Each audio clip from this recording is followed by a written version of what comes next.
Environmental education में आज हम इन्वायरमेंटल अवेयरनेस यानी पर्यावरण जागरूकता की मुख्य विशेषताओं के बारे में जानेंगे कि इसकी क्या मुख्य विशेषताएं हैं। Salinated salient features of environmental awareness. पर्यावरण जागरूकता पर्यावरण शिक्षा का मुख्य अंग है। पर्यावरण शिक्षा का बोध छात्रों को पर्यावरण के संबंध में सुनाकर यानी बतलाकर, दिखलाकर और क्रिया करवाकर यानी करके सीखने की प्रक्रिया द्वारा करते हैं।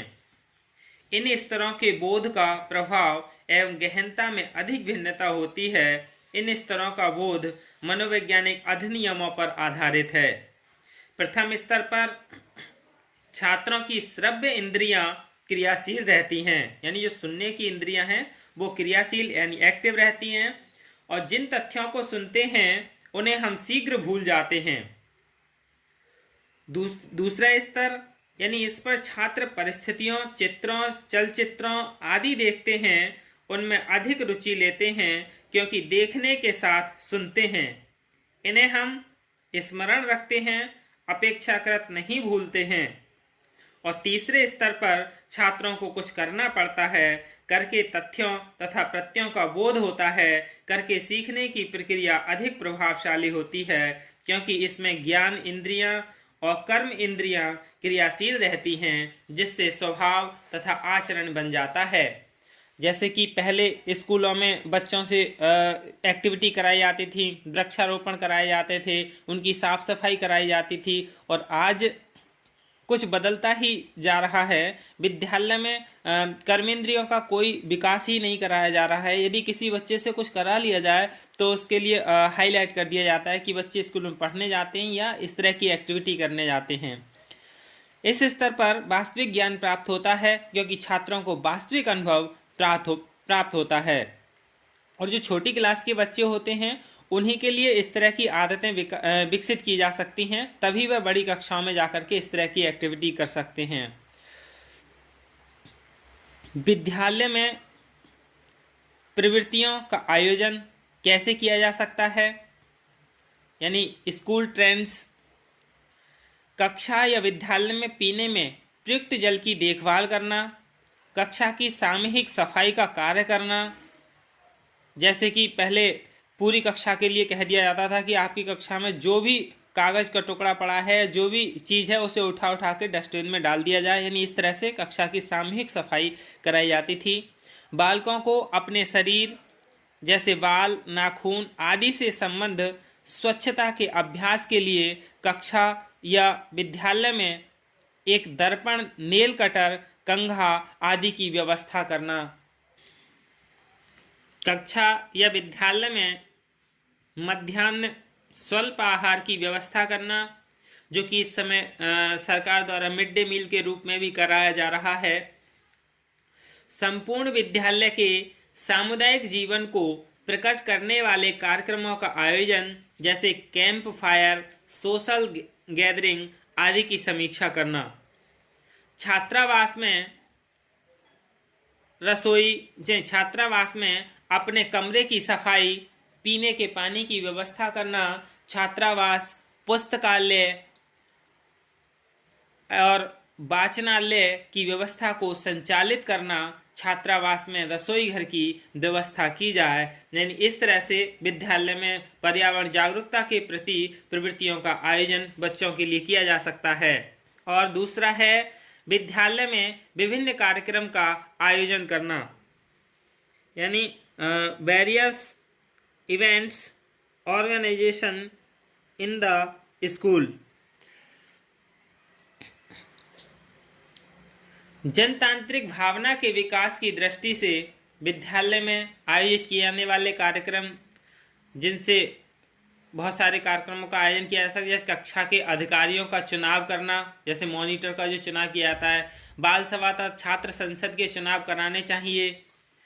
छात्र संसद का बजट, निर्माण, स्वीकृत, उपयोग की व्यवस्था भी की जाए। बाल सभा और छात्र संसद के माध्यम से विद्यालय व्यवस्था में सुधार और परिवर्तन के कार्यक्रम आयोजित करने चाहिए। पर्यावरण समस्याओं के बोध के लिए परिषद या समितियों का निर्माण करना चाहिए। विद्यालय में अल्प बचत व्यवस्था को प्रोत्साहित किया जाए और जो शाला हैं यानी कक्षा शाला या जहाँ अध्ययन किया जाता है उनमें सामाजिक उत्सवों की व्यवस्था की जाए। और तीसरा है जनतंत्रात्मक प्रवृत्तियों का आयोजन।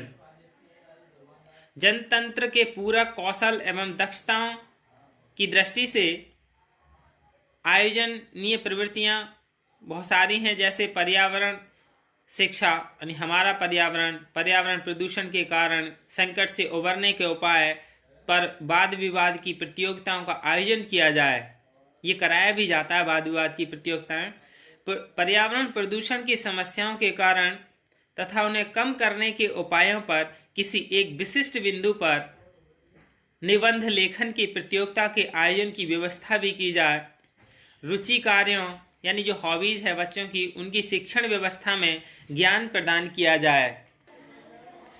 समाज सेवा, एनसीसी, रेड क्रॉस, बालचर आदि के प्रशिक्षणों का इस दिशा में उपयोग तथा समाज सेवा संबंधी कार्यों में सक्रिय सहभागिता सुनिश्चित करनी चाहिए। पत्र पत्रिकाओं का अध्ययन जिसमें पर्यावरण संकट को दूर करने की विधियां का वर्णन हो। रेडियो पर समाचार सुनने की व्यवस्था की जाए। विद्यालय में यथा समय नाटक का आयोजन किया जाना चाहिए, जो कि सरकार ने इस समय करा भी है, करने की कोशिश की है कि सप्ताह में एक दिन बिना बस्ते के, बिना किताब के बच्चा विद्यालय में जाए। तो उसमें क्या कराया जाएगा, इस तरह की एक्टिविटी, नाटक है, संगीत है, खेलकूद है, कविता पाठ, कवि सम्मेलन, संगीत सम्मेलन आदि से पर्यावरण जागरूकता हेतु प्रयास करना चाहिए। सार्वजनिक उत्सवों में भाग लेने के लिए प्रोत्साहित किया जाए। रेडियो और दूरदर्शन की वार्ताएं सुनाई जाएं और सार्वजनिक भाषणों में भाग लेने का अवसर उपलब्ध होना चाहिए। विद्यालय में न्याय पंचायत का संचालन किया जाए। पर्यावरण प्रदूषण समस्याएं तथा उनके बचाव संबंधी पोस्टर्स का प्रदर्शन एवं चार्ट्स का विद्यार्थियों द्वारा निर्माण कार्य कराया जाना चाहिए। बालकों को प्राकृतिक स्थानों के भ्रमण जैसे चिड़ियाघर है, जंतुआलय है तथा अभयारण्य है, इन सभी पर्यावरणीय महत्व के स्थानों का ज्ञान कराया जाना चाहिए। यानी जिसे टूर के रूप में बच्चों के लिए ले जाया जाता है। इससे भी बच्चे क्या है, प्रकृति के प्रति आकर्षित होंगे और पर्यावरण के प्रति जागरूकता भी विकसित होगी। विद्यालयों में वाटिका का विकास एक अच्छी सहपाठगामी प्रवृत्ति है। यानी विद्यालय में एक बगीचा यानी वाटिका का विकास एक अच्छी सहपाठगामी प्रवृत्ति है। यह छात्रों को विद्यालय समय में एक प्राकृतिक एवं सुरम्य वातावरण प्रदान करती है। यह छात्रों को प्रकृति के समीप लाने के साथ साथ उन्हें थकान के समय ताजगी प्रदान करती है।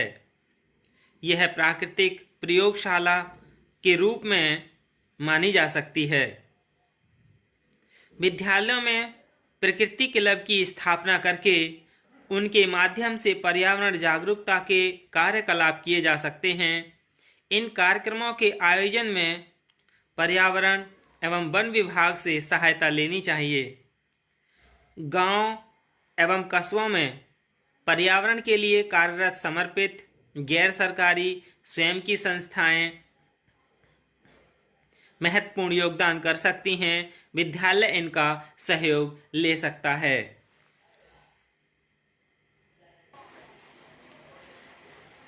विद्यालय में नहीं जाने वाले किशोरों में पर्यावरण जागरूकता विकसित करने के लिए पर्यावरण शिक्षा पर आधारित नुक्कड़ नाटक, सामूहिक नृत्य, इसी प्रकार की अन्य गतिविधियां हो सकती हैं। इन गतिविधियों का आयोजन सरल एवं स्थानीय भाषा में ज़्यादा प्रभावकारी होता है।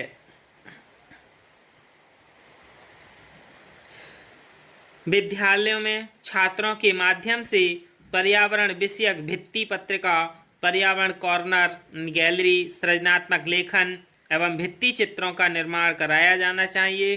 किशोरों में विशिष्ट प्रवृत्तियां विकसित करने के लिए निबंध, चित्रकला, पेंटिंग, भाषण या अन्य साहित्यिक एवं सांस्कृतिक गतिविधियों का आयोजन कर सकते हैं, जो कि बहुत महत्वपूर्ण है। इसी प्रकार नाटक, गीत, कविताएं आदि सांस्कृतिक कार्यक्रम में भी किशोरों में पर्यावरणीय जागरूकता के शक्तिशाली एवं प्रभावी माध्यम हो सकते हैं।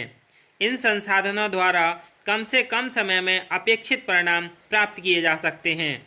यानी जो बीएड पाठ्यक्रम में पर्यावरण शिक्षा एक विषय लिया गया है, इसीलिए लिया गया है ताकि ये छात्रों में, किशोरों में, यानी बालक या किशोरों में इस तरह की प्रवृत्ति विकसित कर सकें, पर्यावरण के प्रति जागरूक कर सकें।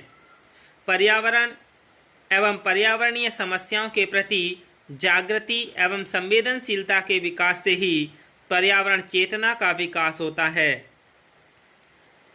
आयोजित शिक्षण के तहत या पाठ्यक्रम सहगामी क्रियाओं के आयोजन की अवधि में पर्याप्त भूमिका निभा सकते हैं। प्रत्येक स्तर अपने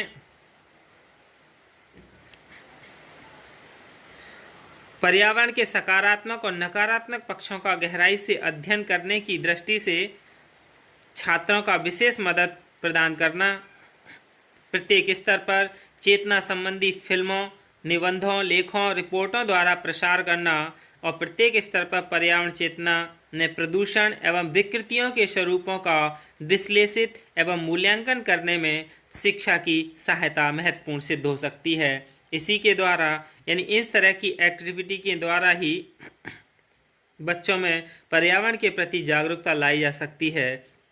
यानी बच्चों से पेड़ पौधों को समय समय पर पानी लगाने के प्रति जागरूक करना, उनकी साफ सफाई करना, उनकी देखभाल करना, इस तरह की आदतों का भी विकास करना चाहिए। यही क्या है, पर्यावरण जागरूकता की मुख्य विशेषताएं हैं। धन्यवाद।